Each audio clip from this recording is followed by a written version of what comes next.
Hey, good afternoon, all. Welcome to an afternoon edition of the Common Good podcast and live stream. Super excited to be doing two today. We did talk this morning about politics, just Rob and I. And this afternoon here now, we're going to also be talking with Gretchen Barton. Gretchen is many things, the host of the greatest 4-year-old birthday party I have ever attended. I'm sure producer Dan would say similar things. And lives in Pittsburgh, is also the research director for Future Majority, which is a group trying to help us have a different kind of a future in our political life, and is the principal at Worthy Strategy Group. So she thinks a lot, Gretchen does, about how Americans think.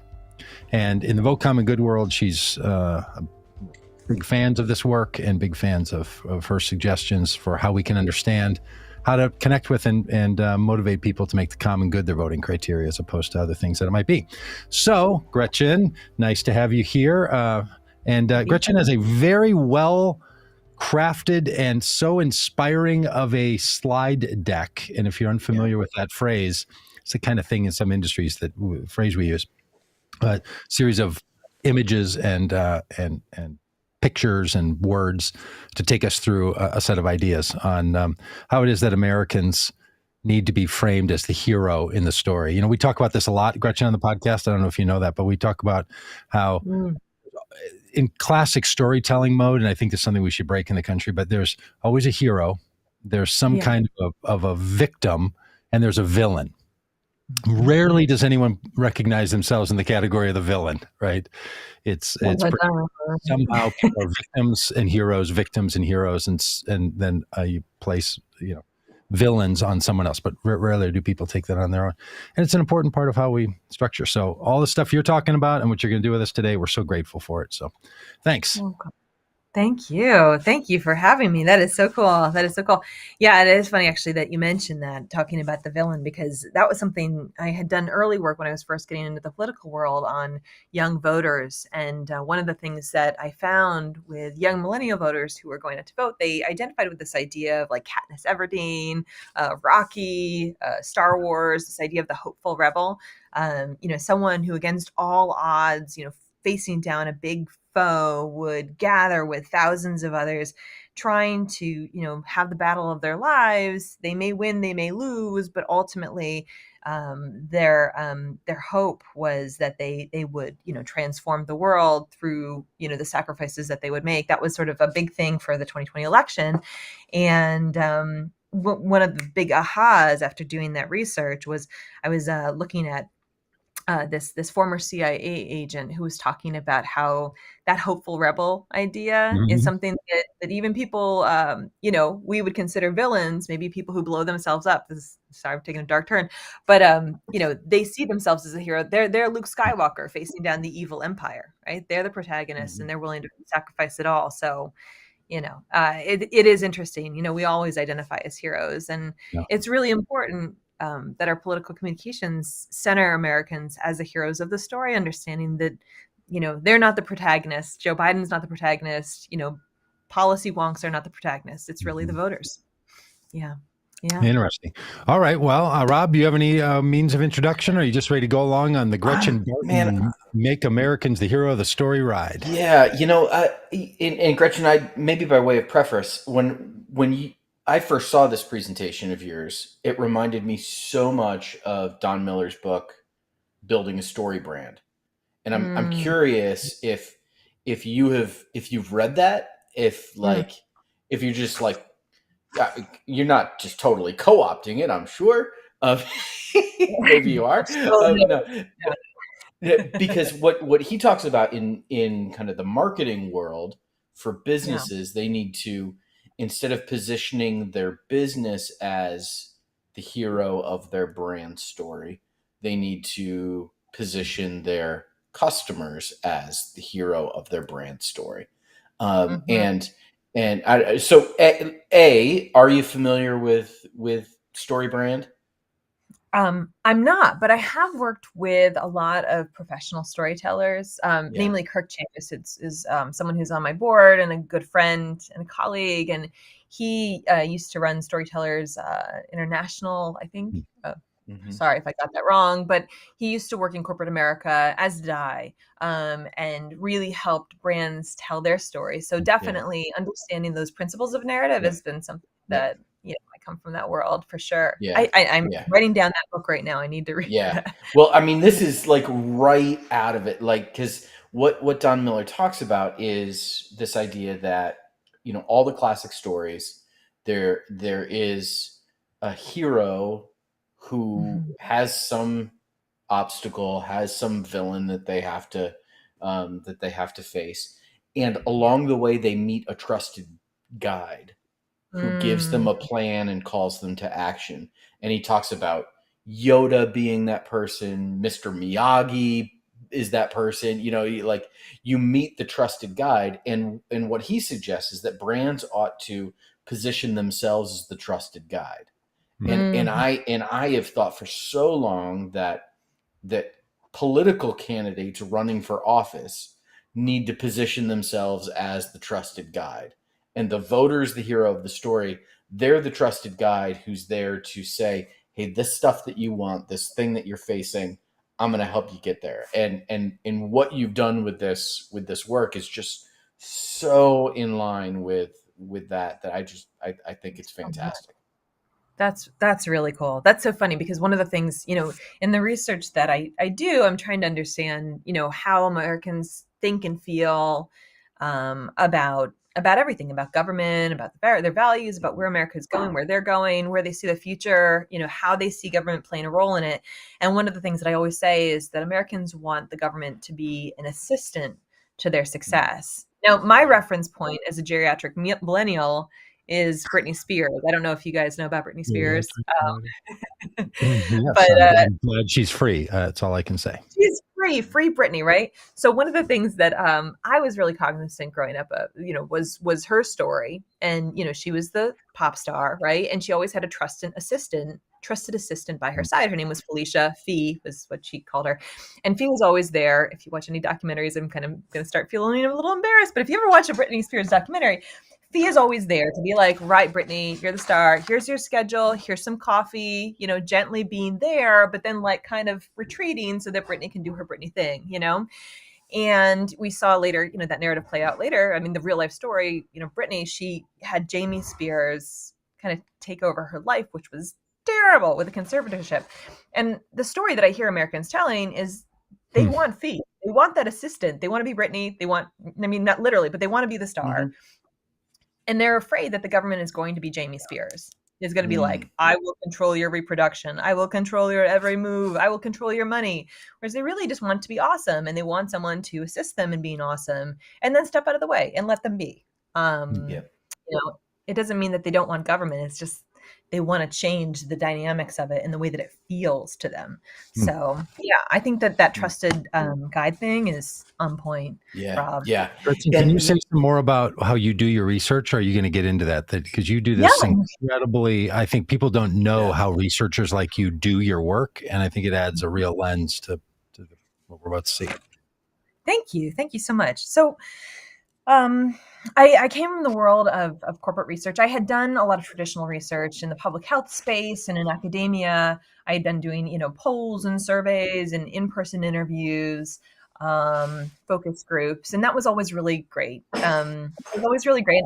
But I always felt like I sort of stopped at a certain level, right? There'd be a point where people would say, like, I'm doing this thing that's kind of wacky, and you'd kind of be like, why? Why are you doing this thing that I don't understand? And I had seen that in a lot of political things. Why did people vote for Donald Trump? Why did people do this? Why did people do that? People act in funny, unconventional ways. And in the political world, a lot of the research that I was seeing happening was polls and focus groups. And polls are great, except you don't get into why. There's a lot of speculation like, oh, yes, I see. Everybody wants this. I know why they want it. I think it's because, right? And it's complete guess. And then in focus groups, studies show that on average, people talk for about 3 minutes in a focus group. That's pretty much it. And it's wildly influenced by the people that are around them. And, if you have someone who's a little more talkative, like me, and excited, they're going to dominate the whole thing. And then you're going to completely miss Sally over here, who, quietly is deciding to vote for somebody else and you never knew. And so I really felt that there was a gap coming into the political world, with the kind of research that could transform the way that we think and feel about the voter. Hmm. I had done research in the corporate space that dealt with getting into the unconscious mind, where we understand a lot of decisions are made. People are emotional creatures, even though we don't think we are. We are driven by our gut, by how we feel on an unconscious level. And the kind of research that I was doing, metaphor elicitation, really found a way to access that through the use of metaphorical imagery. So for example, what it is, I ask a person to bring in metaphorical pictures, so not literal pictures, but metaphorical images that represent their thoughts and feelings about X, right? So it could be a metaphorical image that represents their thoughts and feelings about voting. And so I did a study like that, right? And people brought in images that showed them screaming into the universe, or a drop in a bucket, or a Star Wars character, or what have you. And what this image does is it gives you a launch pad for really rich conversation about, what is the meaning of this picture? Why is it important? What are the emotions associated with it? How does it tell your story? And really understand through that process, what's the deeper constellation of thought, because a belief doesn't exist in the void, right? It exists in the context of stories and history and baggage. People come to the table with a lot of rich stuff. People have a why for what they do. And this really gives us the opportunity to unearth that and get at deeper values and emotions that are driving people's behavior. So that's what I do. Yeah. It's a lot Well, of let's fun. see it. Can you walk us through and show us the Yeah. glory? Absolutely. So this is American Americans, the hero of the story, a quick guide to greatness. This is something I put together because I had seen how, a lot of politicians were communicating, and there was a lot of good stuff, but then there was a lot of stuff that felt like a really obvious miss. And I wanted to make sure that people had, something to put in their pockets to remind them of how to communicate with voters in a resonant way that, could speak to their values and where they are. The State of the Union just happened maybe a couple weeks ago. I don't know. Time is kind of weird these days. But when the State of the Union happened just recently, one of the things that Joe Biden said at the end of his speech was, America is strong because Americans are strong.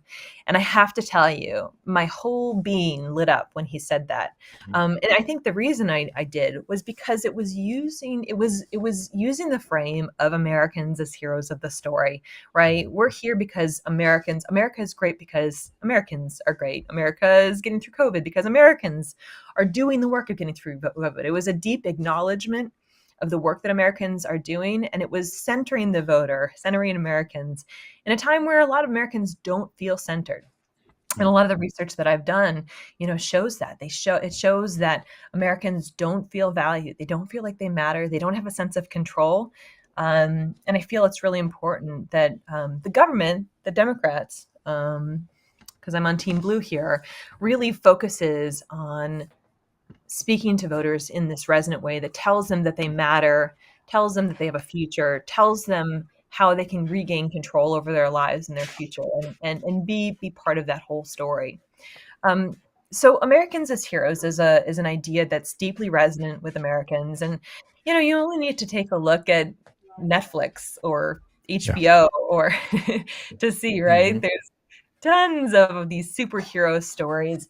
And it's not even just mythical superhero stories like Star Wars or Avengers. It's also things like Band of Brothers, right? Where we understand ourselves as people that come together in hard times and get through tough things and come out successful. And that I found through the research that I've done is the story that Americans really long for and need to hear. They need to feel like they're part of a bigger story, that they have a role in that bigger story, and that they're moving forward into a better, brighter tomorrow. A lot of political messaging, though, centers the politicians as heroes or as villains, right? I write here, evil politician Y will screw you over, or bad politician Z kicks up, right? We say like, this is the villain and this is the hero, and you guys just watch. But there's a big connection there. Yeah, and one of the is it okay, Doug, for us to just jump in? Gretchen, we're just going to jump in and interrupt you. I've already started interrupting. Yeah, I think it'll be fine this one time. Yeah. It'll be just fine. Yeah. No, of course. So, I mean, when I look back at 2016 and, the debacle that was the presidential election. And, you begin to do the autopsy on what happened there. And, I think there's a lot of things to point to. But I think one of the things that was so interesting to me is the, the way that Donald Trump framed his campaign versus the way that Hillary Clinton framed her campaign. And, the difference between "Make America Great Again" and "I'm with her" as slogans. "I'm with her" centers Hillary Clinton as the hero of the story, and "Make America Great Again" centers voters, with Donald Trump simply being the Catalyst. mechanism, the Yeah. catalyst for that to happen. And it's so interesting to me how these two people, who the reality was so different from the framing. The framing tells a story that is so very different from the reality. And it's no surprise that it resonated differently with people as a result of. Oh, yeah. Yeah. Yeah. And that's something that's interesting. I'm interviewing evangelicals right now who tipped from voting for Trump to voting for Biden, 16 to 20. And one of the things that's coming up again and again is how they felt so abandoned. They felt seen in 2016. And then they felt like, okay, this guy's got me. He's centering me. He sees me, and then he went off and did whatever the hell. And they felt completely left alone in this chaos and this carnage which he wrought. So yeah, absolutely. It couldn't have been more stark of a contrast, both in terms of the contrast between Hillary Clinton's campaign and Trump's campaign. And there's a lot to be said about that. But also the way that Trump sort of sold himself and the way that he actually behaved. Yeah. Yeah. So it is really important, of course, to center the voters, as I mentioned earlier. And one of the things that I found in the research as well, is that voters really feel that they don't necessarily have a responsive government. One of the things that I first learned when I came onto Future Majority was that on average, it takes about 43 days for the US government to get back to anyone that reaches out to them, which is a long time. That's a long time, right? And in the work that I've done over the past year, I have been finding out where Americans feel they have a sense of agency, where they feel like they have a sense of control, right? And the government isn't it. About 4 to 5% of Americans feel like they have a sense of control over the government. That's low, of course. Right? 61% of Americans feel like they have control over corporations, their identity as a consumer, right? They can tweet Nike and say, "Hey, give me my monogram sneakers, you crazy people, you didn't give them to me." And they're going to get a response. I think that that's underpinning a lot of things that are happening. That's happening today. But, they can press a button and they get a feedback loop. Same thing. They feel like they have control over their kids. They feel like they have control over their community, but they don't feel like they have control over the government. And repositioning ourselves, or having the government reposition itself as an agent that is responsive, that does listen to people and that does deliver for them, it's going to be hard work, but it's incredibly important, because there's people won't vote for government. They won't vote at all if they don't feel like they can put $1, in a vending machine and get a Snickers bar back. They've been putting $1 in for a while and there are no Snickers bars, and voters are, sad, because who doesn't like Snickers? So what does this look like? As I mentioned before, Americans want the government to be an assistant to their success. We've really internalized the notion that our value comes from productivity. I think that we need therapy. And in fact, but I think a lot of Americans feel like their value comes from that, which is why the language of investment works so well with voters, because they understand things in terms of productivity, in terms of investment, in terms of finances. But it also means that their identity as a productive person, as Britney Spears, as the star of the show, is really incredibly important to them. So they don't want to see anything get in the way of that. And what they want is government to be clearing away the barriers to them being awesome, while facilitating their success. So how this shows up is, think about the things that, show up in the mail every day. The surprise bills, the scam calls, the things that slow you down from being awesome, the potholes. That's where a lot of Americans really want to see the government step in and say, right, this is a thing that's slowing you down. Let me take this problem away from you so that you can go on and be awesome. That's something that has been showing up again and again and again. And it's really interesting to see. Yeah. So there's this big debate that goes on in our society about the role that the government should play. Sometimes it gets framed in size determinations, bigger government, smaller government, more activist government, or more supportive government.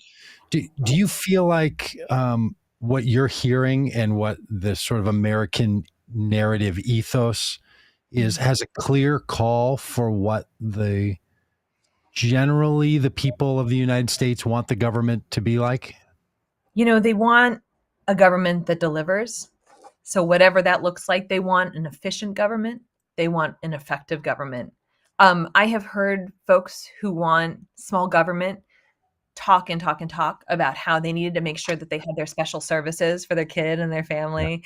And I know that there are services that, again, are really important, that, people can't deal with some big problems by themselves. One of the things people talk about a lot, healthcare, affordable healthcare. There's a time where government, I think, needs to step in and say, like, yes, $35 insulin, let me help just tip the scales a little bit in Americans' favor.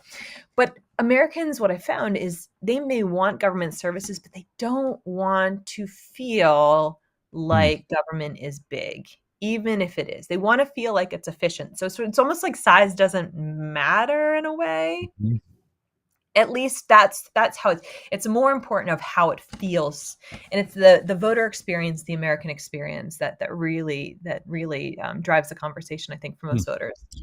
So maybe you're going to get to this. I can't remember. I think we've talked about it as well. So maybe it's coming from my memory of our conversations.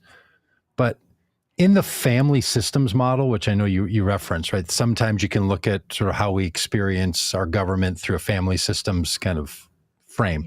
Yeah.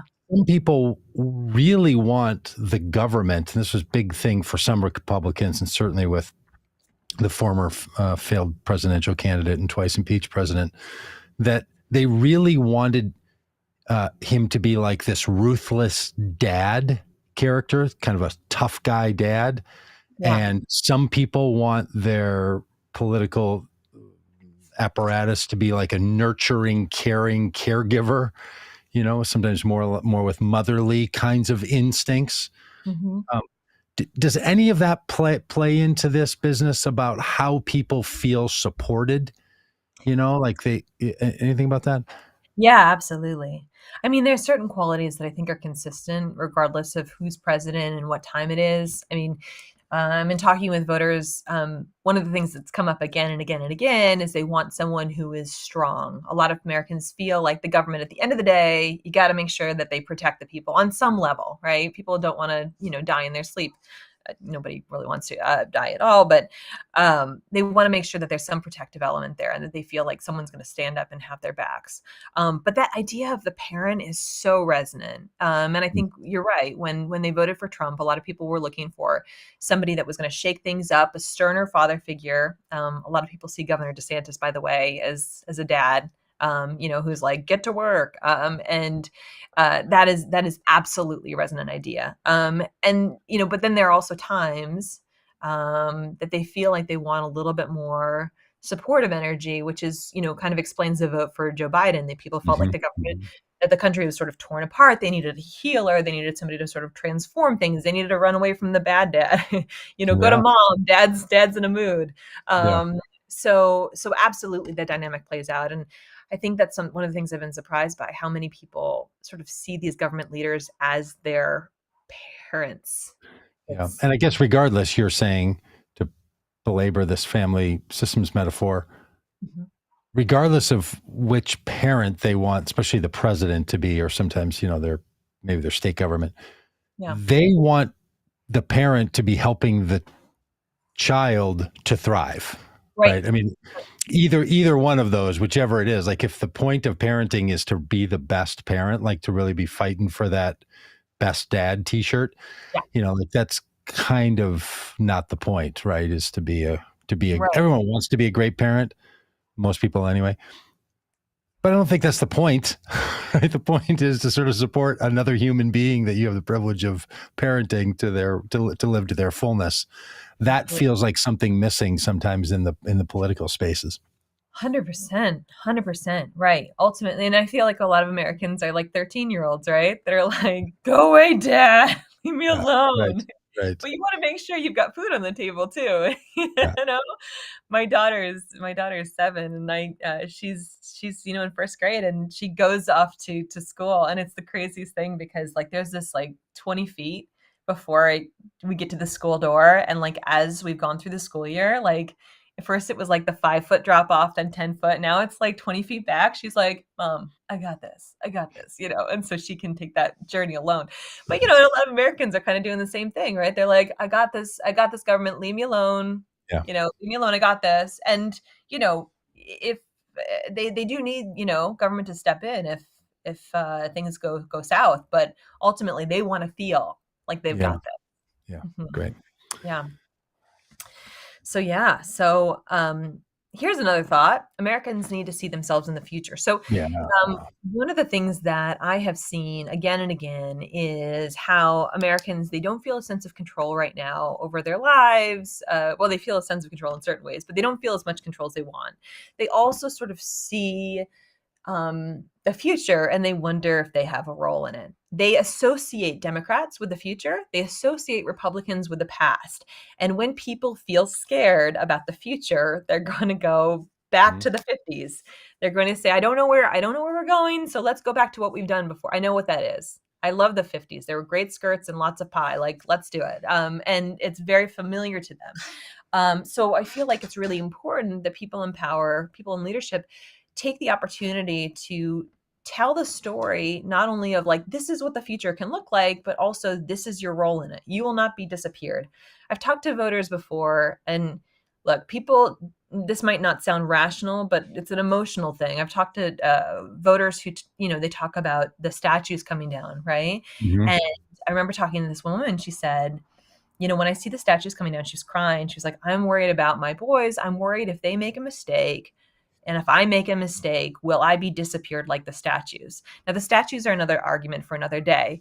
But the story of being part of a larger story, coming from something that matters, being part of something that matters, and going into the future and being part of that story in a meaningful way, really critically important need for just about everybody. There's a lot of anxiety around this in terms for across the population. Have we disconnected from the past? Are we connected with the future? How do we tell that story, and how do we give everyone a role? And is that is being associated with the future? You're in the anxiety that people have about the future. That anxiety is not going away. How do you, it seems like Democrats have, being associated with the future are set up to fail with voters as a result of that. It's the devil, it's the, at least we knew what was happened in the past. We don't know that, that seems like if you had to pick, on the one hand, you'd say, okay, obviously the future can be better and progress and all of that, but the emotion that people have towards it, the future, is anxiety as opposed to nostalgia. Sure. Yeah. Well, fun fact, by the way, nostalgia used to be treated as a mental disorder. I don't know if you So yeah, but nostalgia feels safe. Nostalgia feels familiar. I mean, would I rather be a Republican or a Democrat in that regards? Knowing the Democrats are associated with the future, I mean, I feel like I've got a bias in terms of my own beliefs, but I also feel like there's a very clear path forward for people telling a story about the future. It's really a story. It's a story where we say, look, we have done hard things before. We have gone to the moon. We have stormed the beaches of Normandy. We have done all of these things. We were the innovators. We are the innovators. We have led in the past, and we have inherited that mantle, and we are continuing that legacy forward. So do not be afraid. We've got this. We've got this. And everyone has an important role to play. And this is how you can play a role. Mm. I think it's not impossible to tell that story. And I think it's a really inspirational story, honestly. And one that I'm proud to be a part of. But I can also see where it can be scary. I mean, change is scary. We stayed in our apartment in New York City that was for way too long before moving to another apartment because I didn't like change. No one likes it. But I think that people, I don't know. I mean, the legacy of change in America is also an exciting one, and I think Democrats really have an opportunity to embrace it. Democrats are associated with technology. They're also associated with climate action and sustainability, which I think are really great things, but also, important things to acknowledge. One of the things that I discovered in my research, there's a fear of disconnection. There's a fear of robots taking our jobs. It shows up all the darn time. I cannot tell you how many pictures of robots I've looked at. There's a fear that we're very smart with our cell phones, but we're not very wise because we stopped talking to grandpa. There's a fear that we have ruined the earth and that we've lost connection with each other. And simultaneous to that, we have this dream of living a life of abundance where everyone has their needs met, where people are free to travel, free to be, free to retire, free to sit outside and reconnect with grandpa, where the cell phone is put down and we're telling each other stories about things, and older people are opening doors of opportunity, and people are living their lives. There's this sort of a sacredness to that idea. And I think we need to be telling those stories about how, Democrats are reconnecting people, how they're cultivating a better future, and how we all have a role to play in that. So I think you're onto something here, and I've been trying to figure out what's the deep motivation and power and fear behind so many Americans around telling the truth of the American story. To some of us, this truth-telling is very cleansing, right? The taking of the land from indigenous people, the harming of the planet, our militarization around the world, the way we've treated, captured people and made them slaves in our country and then built a country on the back of them. To some of us, that all feels like truth-telling, and the truth is going to set you free, and it's important. To a lot of people, it's saying, you thought Americans were the heroes. They're not the heroes. They're the villains. And this is what the critical race theory argument seems to be about. Don't tell kids these things. Don't tell them their parents were bad, their grandparents were bad. Like, don't violate this sacred promise that we're anything but the heroes, right? Like, sure, storm the beaches of Normandy, but don't talk about dropping 2 nuclear bombs on 2 cities in Japan. Or if you do, talk about that solemnly, but with no judgment. Where do you think this all fits? Now, I've wondered if the anti-hero that shows up in so many of or the wounded hero, the sort of the dark hero, if that can't be one of the metaphors sort of moving forward. But how do you think about those issues that seem to be particularly encasing us right now? Yeah. Well, it's funny you mentioned that, because around the time that CRT was really blowing up, around the McAuliffe-Youngkin election in Virginia, I reached out to my now friend, Reverend Robb Lee, because he's and now confirmed, he is the descendant.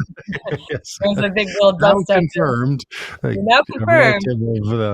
Descendant of the Robert E. Lee, the general. And I thought, he's going to know the answer to this question. And I said to him, for purposes of contrast, and not because I think either are things like good ideas, but I said, look, what do you think you should do? As a Christian, do you think in a church you should tell white people, like, hey, God's forgiven you, you're good, don't worry about race stuff, just go and be free and go to brunch, like go do that? Or do you think you should say, hey, white people, you suck, you did terrible things, you're bad, you're racist, go sit down and don't open your mouth again? I mean, again, just for purposes of contrast, I don't think either of those are a Yeah. good idea. Mm-hmm.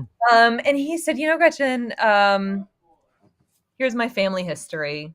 And he said, I had people in the KKK in my family. I had all of this. And I've gone public and I've told that story.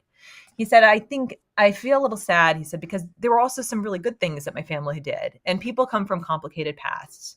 He said, also, evangelicals, and I was a former evangelical, so I share this history, but evangelicals are told in their churches by their pastors when they are from whenever they start going, that they are essentially nothing without God. I mean, maybe that not everyone gets that memo, but I got that memo. You are nothing without God. You are rags. And he said, I think as a pastor, he said, I think that my role is to tell people that they are good, that they have goodness in them. He said, I think that there's a deep psychological wound that a lot of evangelicals hold, by being told that they're bad and that they're not good, and that someone like Trump comes along and says, I see you, you are good, you are a hero, and then they light up because it's something that they need. Yeah. I think a lot about that. I think a lot about the art of war and the idea of giving people an out. I feel like the idea of essentialism, of saying like you are hopelessly flawed forever and there's nothing that you can do to fix things, is a really big problem. You always need to give people space to move and move forward. And I think that that's where we've gotten tripped up with some of the stuff with CRT, by saying, but, and this is sort of part schmear, I think, of CRT, is the idea of telling people, you are bad. You come from a long line of crap.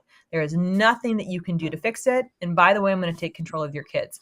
Now, that's not the reality of it, but the idea of it, right? You have to feel like they have control, the deep psychological need of being told that they're good, and also the need that people have to feel like they're coming from something good and going towards something good, right? And so I don't think that telling a story about our past, I don't think we don't need to lie. We can tell that story, but I think it's really the tone of it and where it's going, right?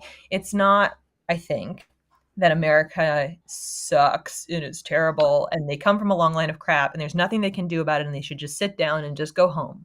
I don't think that that's America's story. I don't think it should be, but I do think it's a story about how America, put something together with God's help or not, or whatever it is. They put something together, and the work of Americans is constantly trying to live up to its best ideals, continually working to get better, and all of us coming together to make that happen and get better with every generation because we try our best. I think that that's a story that, we found in research and also just generally, resonates with people. And I think we can still tell that truthful story. Yeah, I think you're onto, wonder if this is why the phrase Amazing Grace has become like the national hymn, if there was one. Even people who aren't in the Christian tradition, it's a very Christian hymn, but it kind of transcends. Obama gets away with singing it at the funeral of the people who were murdered at Mother Emanuel Church and so on. And it rises above, right? I think there's something in there because I think we have a broken psyche in America. We know the things we did, and we know that history, and we're trying to reconcile it and saying, how do we go on in the future? So this notion that there's a grace that allows for that broken, harmful, sinful thing to be carried forward. And then I think what's in the mix is people feel like, whether it was the person who said to you, I don't know, the statues make me feel like my children aren't going to be able to move forward, or the neo-Nazis chanting, they will not replace us, or people somehow making Brett Kavanaugh the hero of the story, where he becomes like the picture boy of cancel culture.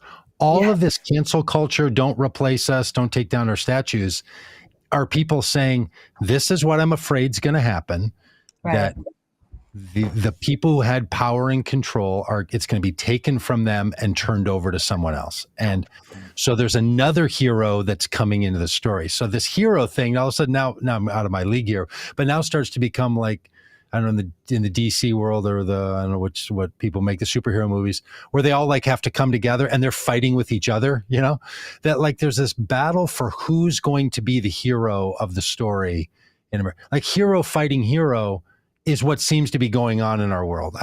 Does any of that seem to resonate? Yeah, absolutely. Absolutely. I mean, people definitely they need to feel like they're I think it comes down to you need to give people something to do and a place to move. I mean, the story of America is, it's an aspirational story, and it's one where people have the opportunity, if they work hard, they're going to be able to make something happen. And I think it's really important to resist the essentialism, of the idea of like, you have done something or your ancestors have done something and there is no way forward for you. Yeah. Everybody needs to be included in the story of America. So yeah.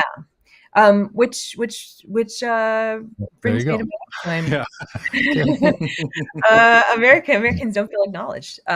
In the research that I've done, a lot of Americans, I would hear them say this, and I thought it was odd at first, and then it became a bigger thing. And people talk about, I'm a good boy, I'm a good girl. I mean, they won't say I'm a good boy, good girl, but they'll say I'm a good American. I pay my taxes, I take care of my kids, I don't run through the streets naked. I mean, I follow the rules. Where's my cookie? Yeah. Right. And they feel like, what's the parable that we talk? The one where the guy goes off and he rolls around with the prodigal son, the son that leaves the family and goes and lives the riches of his heart's desire, and then comes home and says, "I'll even work in your barn." Yep, that's it. That's the story of America. That's it. Yeah. I mean, but a lot of Americans feel like the one that stays behind and does everything right, and kind of goes like, why is the prodigal son getting all the attention? Yeah. So understanding and that it's summed up in people saying, why do you take my hard-earned money and give it to a bunch of people who don't work hard? Like, this is the thing that goes on in people's heads, which is not what's happening. It's not what's going on, but it's the story that people tell themselves is, I'm the hero, and then some villain came and took it from me and gave it to somebody else. And now, what's a guy like me to do in a world like this? That's right. That's right. So centering Americans in the story and what they're doing and going, right, I seek you, you are good, you matter to me is important. 65% of Americans, we found in a recent poll, they don't feel like they matter at all to the government. They don't feel like they matter in America. That's a lot of people.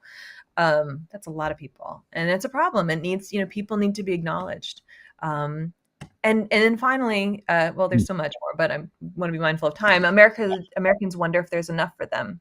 There's a big tension about who gets what and how much people have access to. Super broadly speaking, there's a certain portion of Americans that talk a lot about, like, I want to hold on to what my family has. I want to hold on to what's mine. I want to make sure that Junior is playing at the same baseball field as, previous generations. And I'm worried that that's all slipping away. At the same time, we hear another story rising up, usually Black voters or Latino voters, but they're talking about, but not only, talking about, like, I want to hustle. I want to work hard. I want to get mine. Please stay out of my way. Go away racism, go away redlining, go away government, and let me have what I need. And the story of getting, achieving is really important to a lot of Americans. But it only works if there's enough for everyone. So the story we need to tell is about one of abundance, where there is enough for everyone, versus one of scarcity, right? Where it's sort of like, hey, you had a cookie last time, so you're not going to get one and you're going to get one. That makes people crazy in their heads. It's important to lean into abundance, because Americans believe that there can be abundance. When you talk about America as a place where things can happen if we work really hard, right? This we tested. We must invest in America because Americans are worth it, right? Endowing people with value, talking about their value. When you invest in Americans, our potential is limitless. That's something that's really resonant as an idea with a lot of Americans. Yeah. So how does this strike you? Because when you hear politicians, and there's a lot of this same framing on different sides of the political spectrum, but saying, hey, American people, there's some people who are out there to cheat you. And now we'll just insert who's cheating you. Some Republicans will say, the government's not the solution. The government's the problem. They're taking something from you they shouldn't take. They have too much power. We need to get the power out of their hands. Other people say corporations are the problem. They're the ones that are doing it. Or rich people are the ones that are doing it. We need to take from them and give to the others. Like that feels like it works. So what's confusing, because I think, okay, go ahead. All right. Yeah. No, I mean, it works. It works with certain portions of the population. It doesn't work with everybody. Okay. Well, let me just show you something here, if I can. One of the things that Oh, look at all that gold we're breezing by. Okay. One of the things I stare at every day is this chart, right? As I mentioned before, right? 4 to 5% feel like they have control over the government. But these three things show up in the qual a lot and quant as well. They feel like they have control over the community, their kids, and their control as a consumer. People have weird relationships to corporations, right? So imagine here, this is a little bit of attention, right? If you say, if I'm the government and I say to you, hey, I'm going to take the control back. I want to be in charge of this because corporations are evil and bad. But at the same time, the corporations are the ones that are going to respond to you on Twitter, that are going to be responsive in some capacity versus the 43 days. You can see where Americans are kind of going like, right? It's attention. And so that's sort of an opportunity to rebuild trust, but it's also, I just think long term, it may not work for everybody. And I think we need to be thinking a little bit more strategically about how we message that. Yeah, I mean, I really do have concerns about the scarcity thinking thing. It seems like that's the battle, is the scarcity versus abundance narrative in our politics. And is the politician's job to get back what's yours that somebody else has? And both sides of the political spectrum just have someone who has your stuff, and we're going to go get it back for you. I mean, there's a hero, right? People are like, yeah, man, go do. Like, we love those stories, and then kind of rallying around that person. So I don't know. It's kind of curious, right? Because we're both, as American people, we like want to be the hero, but then we also just love to be a fan and to get our heroship and our success by rooting for the sports team with the quarterback that has the greatest tools. And I don't know. You know what I'm saying? Like, when people are told, vote for me or for my party, because we will make sure they won't take from you your rights, or they won't take from you your money, or they won't take from you your manhood, or they won't, whatever, just, it doesn't seem to matter. You can almost just end the sentence there, like, vote for me because then they won't take from you. Yeah, absolutely. Thank you for doing that.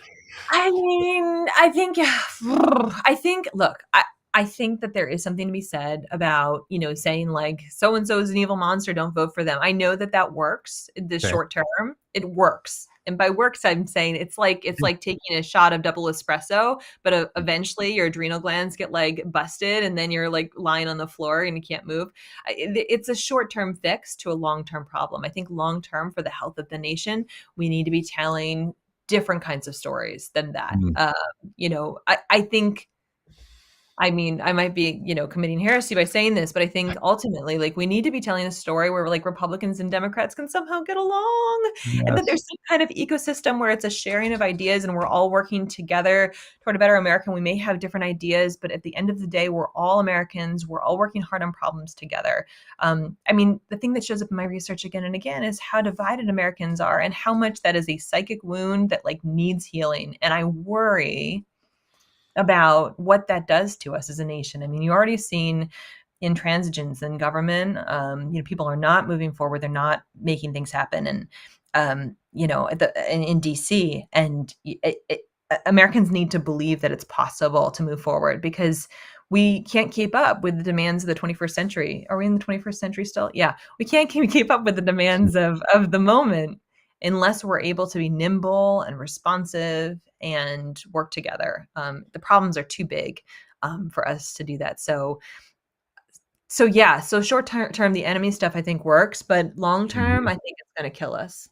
Yeah, and boy, I'm with you, but it seems, as we do this work all the time with candidates, the short term is that the election's coming in November. So everything feels like, it's okay, for now we're going to do this. And then once I get elected, then I'll start working this other narrative. And boy, there's just something, we need a reset somehow, some way in this scarcity. And there's someone robbed you, someone took from you.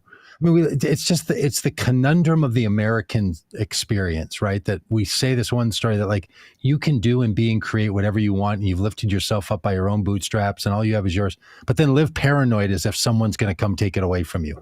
Like, just live in this world where all of these realities are just part of the jumbo, and we're just in it. Mm-hmm. Yeah. I mean, an ongoing joke I have with a friend who runs a camp, his name is Steve, and he has ropes courses at his camp. I say to him, like, we need to send every American to ropes courses, and we can do trust falls together. I mean, we do need a reset. We do need a reset, and I think Americans would agree with you that there's a lot of things that need to be healed. There's a lot of conversations that need to be had, and there's a lot of listening that needs to happen. Mm-hmm. Any other great slides on here that you're like, boy, I just really love showing people this one, because this one really. Oh, well, how about this? They're all worthy of looking at, of course. I know. I think we're in our last bit of time, right? We have time. If you have to stop talking because you have life responsibilities, I understand. But well, this is something that I think is really important. This is about Americans wanting to be acknowledged.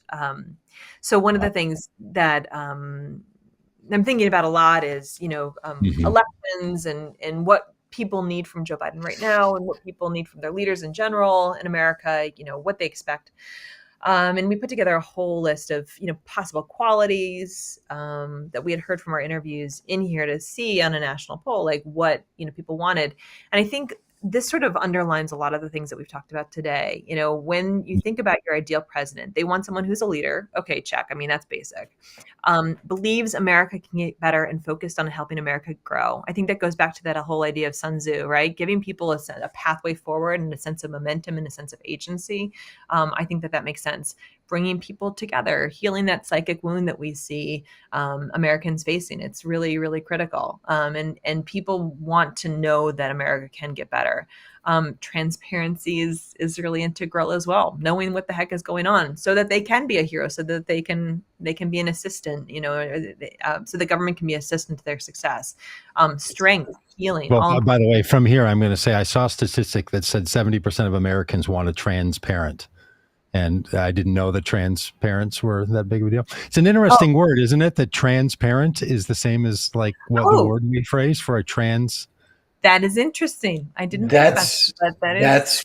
Yes, that is why the TV show on Amazon Prime was called Transparent. Transparent, yeah. Oh my God, that is anyway, mind-blowing to everybody. Yes, it is to me. On new levels. Just a fun little wordplay at 2:34 in the afternoon on a Tuesday. That is right. But then you see here, right? Focused on taking care of citizens who are doing the right thing. Yes, that's such a big thing. So important. I'm surprised that's only 66%, man. I feel like everybody thinks I'm the one out here doing the right. And they are. People are doing incredible things. We have this little hint that we like to give to people when they're looking, politicians are trying to connect with faith voters. We're like, look, go to some faith community. It can be a Christian community or other faiths, whatever. Right. Find out what they're doing. Yeah. And thank them for their work. They're probably doing something of some good for someone. And it just seems like a really smart thing for politicians to do, to say to every group who does a bunch of good stuff in the world, thank you for doing that. Thank you for doing the thing. And just really want to acknowledge it. Like, just to have like an attitude of gratefulness, but instead an attitude of grievance seems to motivate most candidates. I'm going to fight for you. I'm going to make sure they don't take. Man, people, that's what all the money goes to. That's where all the energy goes. And someone that's going around like, I just want to thank all of you for doing the right thing, for carrying the country, and for getting up early and staying up late. I'm not trying to rain in the parade. I just don't know why two parts of our brains as citizens want, I don't know. It just is so responsive to this other sugar hit, Well, yeah, I mean, sugar's tasty, but the focus of it, I think, is really important. I mean, we live in a media environment where there's a gajillion messages coming at your brain every day. And so I think, kind of appealing to tribalism and appealing to the sense of like, they're bad, you're good. I think it's a simple story that people understand. It goes into the whole like survival, and people know what to do with it. I think it's an easy play. And I understand why it's used in politics, but look, I did work on nuclear disarmament and with the nuclear disarmament community, and one of the things that we found was to get people to sort of like give $5 or check a box, right? You could go negative, like the world's going to explode, it's bad. People, if you throw a negative message at their head, short term, they're going to do like a simple action. So it makes sense for voting. Like, yeah, bad things are going to happen if you don't vote. Like, okay, I'll go. But if you want them to take part in something long term, and you need to paint a picture of a positive future vision where they can head towards, right? So most people don't really like nuclear weapons generally, but they don't believe that world is possible. So you literally need to paint what that would look like, because people ask how, and then they stop because they don't know how. So it's really, I think it's really important to get clear on, are we playing a long-term game or a short-term game? And I mean, long-term, the game is democracy and sustaining the country. And I think that we are at a point where we need to be doing that essential work every day in order to have a healthier nation and have the opportunity to really move forward in a meaningful way, because we can't do it alone. So, Gretchen, I have a philosophical question for you here. Yeah. That do you think that project that you just described there, which is so great, can that be done from the government political sector of our society? Oh God. Well, Doug and Rob, I think it's got to be you guys. I'm just thinking about where to spend the remaining years of my life. I'm just wondering, do you think that's enough? Well, yeah. But I mean that very honestly. Like, do you think we have either an underdeveloped sector of our society that should be doing this kind of thing, or a full-on missing sector of our society? Because it almost feels like asking the politician who you are going to elect in a binary choice and has to go make votes and just do all the things, all the machinations of being a politician that you have to do.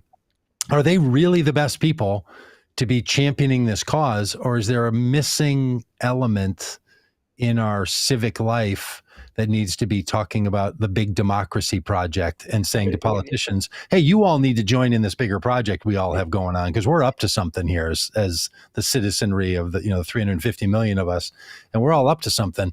And sure, bring politics in, but so many of us think, well, we just need our politicians to do this. And I hear from politicians all the time, I need people around me to do this. I remember when Barack Obama was talking like this, and he's like, hey, I can't get this stuff done. I need all of you. I was a little irritated, actually, like in 2009. I'm like, seriously? Because you traveled around the country and said, yes, we can, elect me and we'll go do this stuff. And here we go. And now you're like, hey, still, I kind of need all of you here. Yeah. And there was a sense of like, no, we're just going to elect the right person. And that was the promise. And that was the deal. And now we have to do it. I feel like we got invited over for dinner and now we have to make it and clean up and take the garbage out. And so is the politician the best person or anyway, so I've talked too long about that. But what do you have thoughts? Yeah, no, it's funny you mentioned that, because I mean, I don't know if you remember, you probably remember this in Texas. They had that whole big campaign, Don't Mess with Texas. Yeah. And one of the things that someone told me about it, and I didn't know at the time, I was just like, oh, that's what Texans say. Okay. But as you may know, it was not it was a political organization, or sorry, it was a government agency that was behind Don't Mess with Texas. They had seen that in Texas there was a big littering problem, and they felt like by appealing, I think maybe they tried. Maybe I'm making this story up, but maybe they tried to say like, stop littering Texans, and it didn't work. I think maybe not. I don't know. But I do remember what they said was they wanted to appeal to the spirit of Texans and the idea of like independence and no one messes with this and the protective energy. But when they put it out, it was unbranded. They didn't say it was from X government agency. It was just a campaign that said don't mess with Texas, and littering like went down like crazy in Texas, which was cool. But I think that sort of underlines your point, Doug, that maybe it's not necessarily government. I think it is certainly, though, a local and state endeavor. I have seen, I mean, I think there's modeling that needs to happen at the federal level, but where you see people have control and trust when you study Americans is, the closer to their home they get, the more trust they have, and the further it goes out, the less control they have. So connecting it with, civic activities, local political clubs, churches, community organizations, schools, doing that kind of work, I kind of envision, activities that people can do that sort of show that they're united as a community, that they're working together, that they're working on big projects, and that they can do hard things, I think is going to be where we see the change and where things are possible to take root. Yeah. I Doug, as you were describing that, like the image that popped into my mind was like that of like a monarch, that like, the queen who doesn't have any actual political power, but she's there to remind them of like, this is how we act as British people. And like, exactly. And there seems to be like that sense that we need some reminder of, hey, there's some values that we share together as people, and those things need to be a part. And if there was that ethos, then the politicians grow out of that ethos, as opposed to there being like a different culture and politicians trying to reshape it while they're trying to get reelected. It seems like the system. Doug, I don't know, nominate you as like the National Duke of Goodness. Is that what something of common goodery, the Duke of common goodery? Yes. Yeah. Well, it does seem like something like that. When you talk about the "Don't Mess with Texas" or the Monarch, I mean, that's right. And kind of the "Keep America Beautiful." I think "Don't Mess with Texas" is actually even from the "Keep America Beautiful" campaign from the 1950s, 60s, the anti-littering thing. And those all root back to like the plastics industry trying to make sure that they didn't get regulation put on them by the government. I'm not raising this as if I have the solution. Like, I just feel like there's a missing part of the American ecosystem that takes on the American project. Education was supposed to do it, or nonprofits are supposed to do it, or religion. Like, maybe we sort of, for brief periods of time, had different parts of our different sectors of our society that sort of took it on. Maybe there were times when the elected officials really were that. But man, I talk to elected officials a lot at every level, and they're just overwhelmed. Like, and they feel like, I can't do that. Like, I don't know if you know what a congressperson does, or I don't know if you know what a city mayor does, or I don't know if you know what a lieutenant governor does. Like, I don't have that kind of power. I can't make people behave bad. Like, I can be good myself, but I can't. It's true. So I just kind of think, who owns the American project? Ken Burns.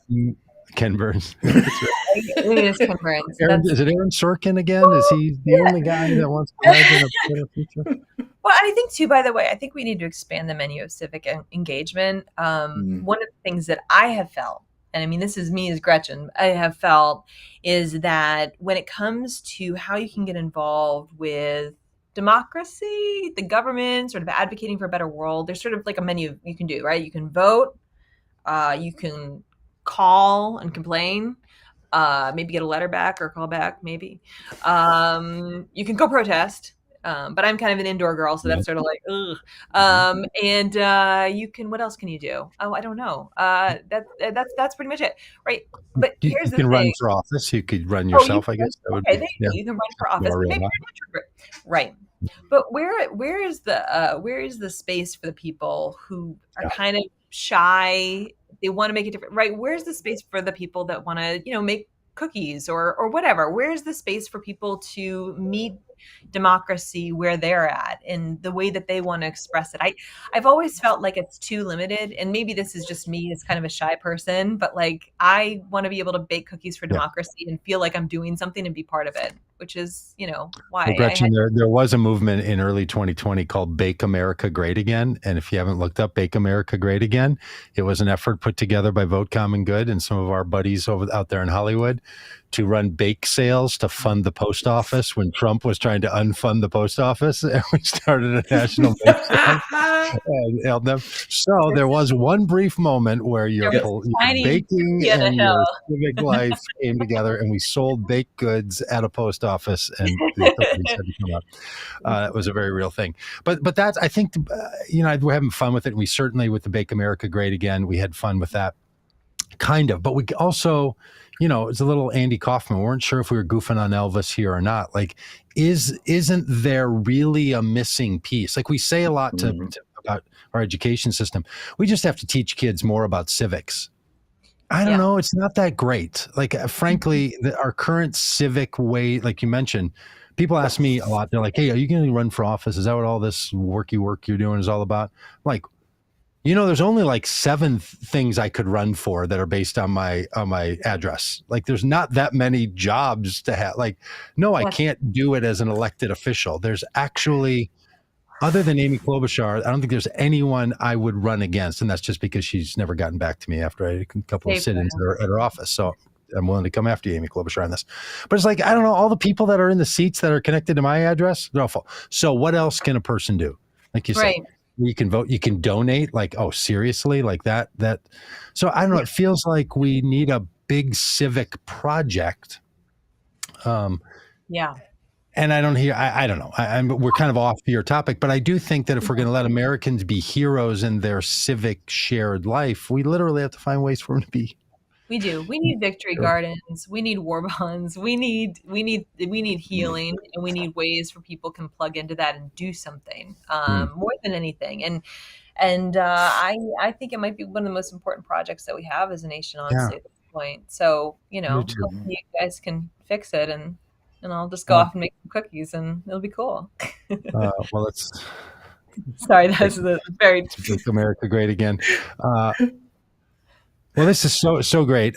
If people want this material, that's some of the slides they saw in depth and even longer, is there a place they can get them? Do you want us to send them? Should we tie it to some heroic act of civic do-goodery? Large donation to Vote Common Good. Yeah, that's right. Exactly. That's right. You make a large donation, then you can get this. No, I put it in the chat here. I don't know if you can share it with the folks, but dollars away. $10 million. No, but please take a look, and my email is at the bottom of the deck. If you have any questions, I'd be glad to chat. It's the Future Majority website is where they can find it, correct?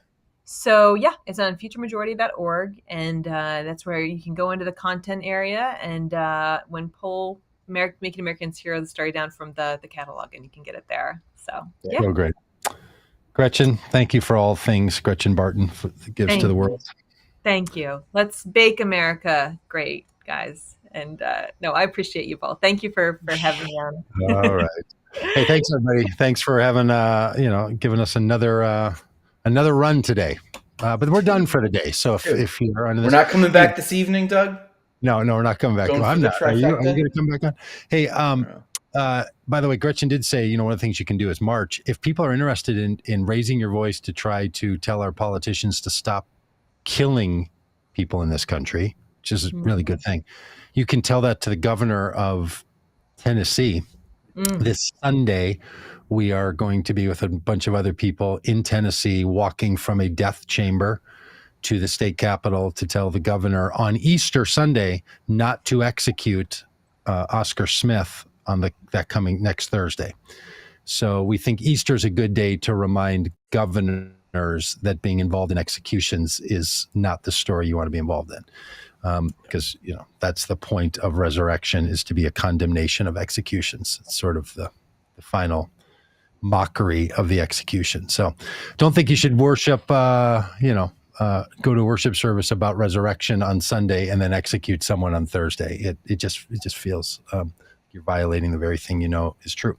So we're going to be doing that. If you want to do that in Tennessee, fly down to Nashville, join us at 1 p.m. and you can walk with us. If you want to walk in your own town, please do, anywhere you are, any part of the day. And just know that you're in solidarity walking with others. And that little sound in the background, angels getting their wings. So that means we have to be.